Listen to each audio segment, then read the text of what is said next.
এসএসসির পর এবার প্রাথমিকে ৩২,০০০ শিক্ষক শিক্ষিকার চাকরি বাতিল মামলা কিন্তু রীতিমতো হইচই পড়তে চলেছে গোটা রাজ্যে। প্রাথমিকে ৩২,০০০ শিক্ষক শিক্ষিকা এই মুহূর্তে চরম বিপদে। আগামীকাল প্রাথমিকে ৩২,০০০ শিক্ষক শিক্ষিকার মামলা উঠতে চলেছে জাস্টিস চক্রবর্তীর এজলাসে।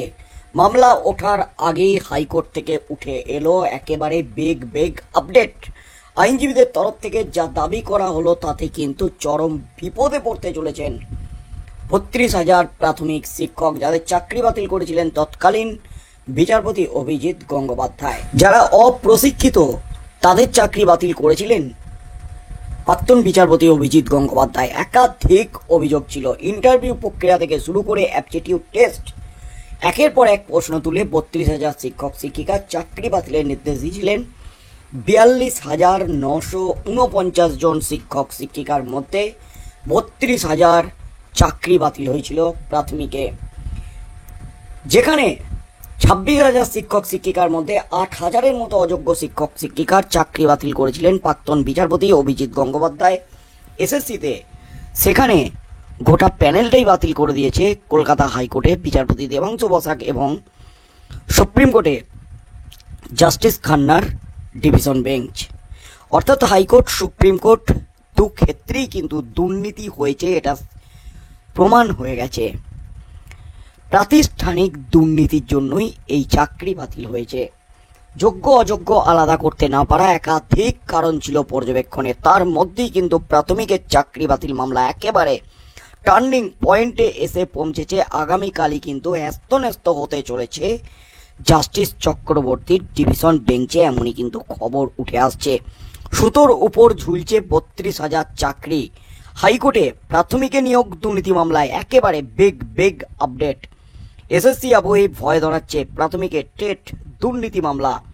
কলকাতা হাইকোর্টে ৩২,০০০ প্রাথমিক শিক্ষকের চাকরি ঝুলছে।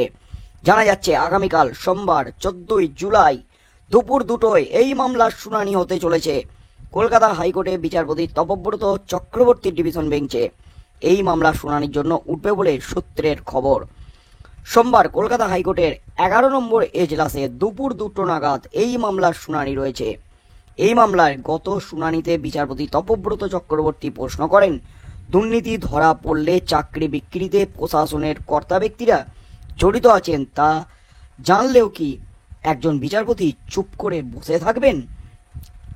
একই সাথে স্পষ্ট মন্তব্য করে বিচারপতি বলেছিলেন, প্রাথমিকের ৩২,০০০ চাকরি বাতিল মামলায় কে সুবিধা পেয়েছে কে পায়নি সেটা দেখব না, দুর্নীতি দেখলে পদক্ষেপ করব।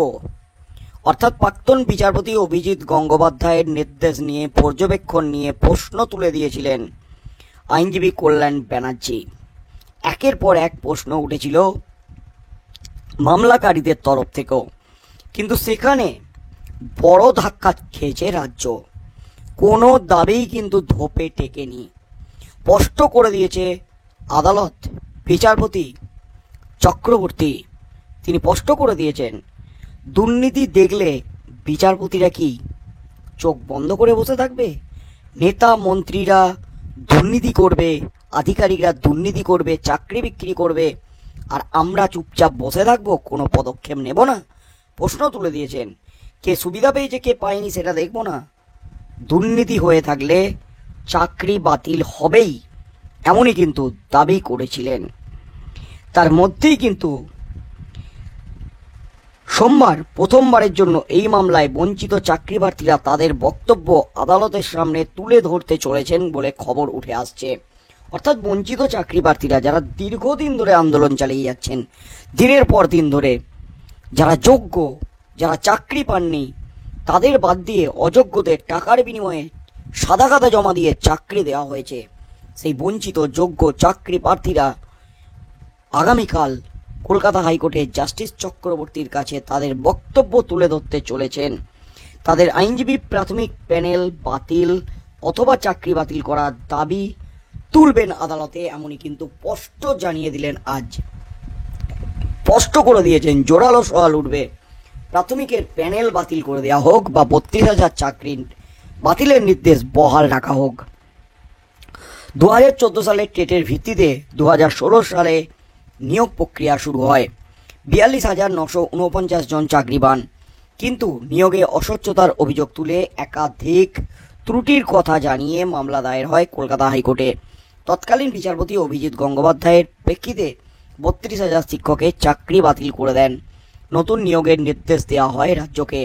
এরই মধ্যে হাইকোর্টের একক বেঞ্চের নির্দেশকে চ্যালেঞ্জ করে পাল্টা ডিভিশন বেঞ্চে যায় রাজ্য। সেই মামলায় বর্তমানে বিচারপতি তপব্রত চক্রবর্তী বেঞ্চে চলছে। মামলার পরবর্তী শুনানি রয়েছে আগামীকাল। একই এসএসসি কাণ্ডে 26,000 চাকরি বাতিলে রীতিমতো ডামাডোল পড়ে গেছে একেবারে রাজ্যে। শিক্ষা ব্যবস্থা ভেঙে পড়ার জোগাড়। সেই আবহে প্রাথমিকে 32,000 মামলায় হাইকোর্ট কি নির্দেশ দেয় সেদিকেই কিন্তু নজর রয়েছে গোটা রাজ্য সহ রাজ্য সরকারের। কারণ প্রাথমিকে যদি 32,000 শিক্ষক শিক্ষিকার চাকরি বাতিল হয়ে যায় তাহলে কিন্তু বড় ধাক্কা খাবে রাজ্য সরকার। কারণ শিক্ষা ব্যবস্থা কিন্তু রীতিমতো মুখ থুবড়ে পড়বে। প্রাথমিকে 32,000 শিক্ষক শিক্ষিকার যে পদ, সেই পদ পূরণ করা কিন্তু যথেষ্ট কঠিন হবে। তাই আগামীকাল বঞ্চিত চাকরি প্রার্থীদের আইনজীবী তিনি কিন্তু হুঁশিয়ারি দিয়েছেন, চাকরি বাতিলের জোরালো সওয়াল করা হবে। অর্থাৎ আগামীকাল কিন্তু একটা ভাইটাল দিন হতে চলেছে 32,000 শিক্ষক শিক্ষিকার কাছে। একাধিক ক্ষেত্রে প্রমাণ হয়েছে প্রাক্তন বিচারপতি অভিজিৎ গঙ্গোপাধ্যায় তিনি কিছু শিক্ষক শিক্ষিকাদের নিয়ে তিনি কিন্তু তাদের জেরা করেছিলেন হাইকোর্টে। সেখান থেকে উঠে এসেছে একেবারে বিস্ফোরক তথ্য। দাবি করা হয়েছে কোনো অ্যাপটিটিউড টেস্ট নেওয়া হয়নি। একের পর এক তথ্য প্রমাণ কিন্তু উঠে এসেছে। আর তারপরে কিন্তু 32,000 শিক্ষক শিক্ষিকার চাকরি বাতিলের নির্দেশ দেন প্রাক্তন বিচারপতি অভিজিৎ গঙ্গোপাধ্যায়। বিভিন্ন আইনজীবী মহল, আইনজীবী বিকাশ রঞ্জন ভট্টাচার্য থেকে শুরু করে আইনজীবী ফিরদৌস শামীমরা তারা কিন্তু স্পষ্ট করে দিয়েছেন এই 32,000 শিক্ষকের চাকরি বাতিলের ক্ষেত্রে একাধিক জটিলতা আছে, একাধিক অনিয়ম আছে। তাই এই 32,000-এর চাকরি বাতিল কিন্তু সময়ের অপেক্ষা।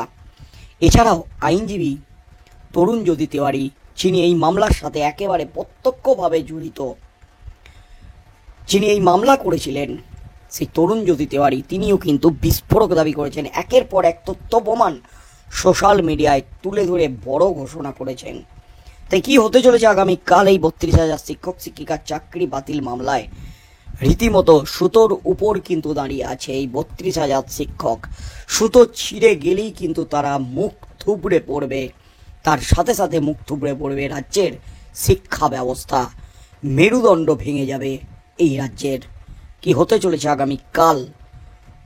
ড্যামেজ কন্ট্রোলে রাজ্যের মুখ্যমন্ত্রী কি পদক্ষেপ নেন? 32,000 শিক্ষক শিক্ষিকার চাকরি বাতিলের নির্দেশ কি বহাল রাখবেন? বিচারপতি তপব্রত চক্রবর্তী কি নির্দেশ দেন? সেদিকে চোখ থাকবে গোটা রাজ্যের।